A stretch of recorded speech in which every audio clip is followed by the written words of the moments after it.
Voilà comment New York vit sa période post-électorale. Jeudi soir, deuxième jour des manifestations, la colère ne faiblit pas. À New York, devant les propriétés du magnat de l'immobilier devenu président, des centaines de personnes, en majorité des étudiants, manifestent, scandant « Pas mon président » et brandissant des pancartes avec le slogan « Je n'ai pas élu la haine à la présidence ». Les élections, ce sont les élections. La seule chose que vous pouvez faire, c'est voter. En tant que libéraux, nous n'avons pas réussi. Mais en tant que citoyen américain, j'ai le droit de protester contre la haine, contre le mal, contre le racisme. Les manifestations ont lieu dans 10 villes américaines, en cause les promesses et déclarations du président élu lors de sa campagne électorale. Les manifestants sont partagés entre peur et colère. Vous ne pouvez pas laisser une seule minorité diriger le pays. Il faut écouter les gens autour de la table, écouter les différentes opinions pour que l'Amérique soit forte. L'Amérique a toujours été forte par Donald Trump.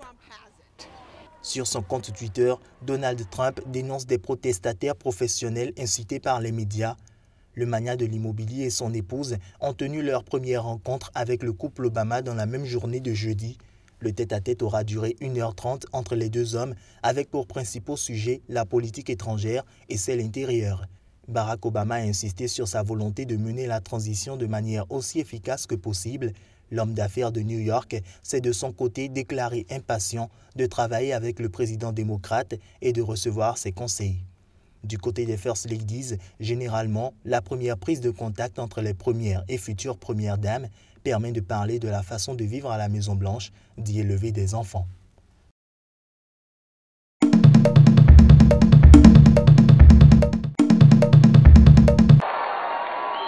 L'élection de Donald Trump continue de susciter des réactions à travers le monde et même au sein de la famille du président sortant.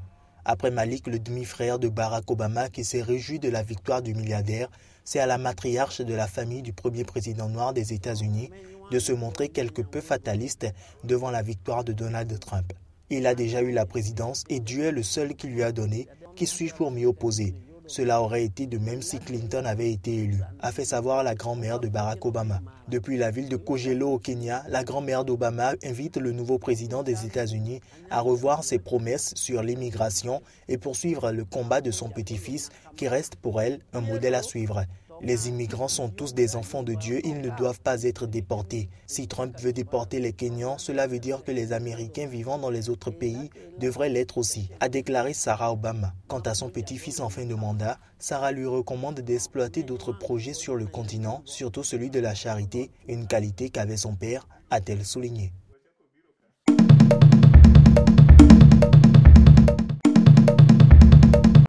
C'est le premier chef d'État africain à regretter ouvertement l'élection de Donald Trump à la tête des États-Unis. La réaction est signée d'une femme, la présidente du Libéria, Ellen Johnson Sirleaf. Entre liberté d'opinion et crainte de représailles, les réactions sont diverses dans la capitale Monrovia.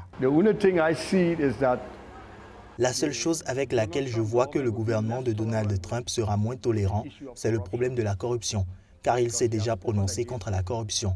Il a parlé d'à quel point le système américain est corrompu, donc il ne devrait pas cautionner les leaders africains corrompus. Donald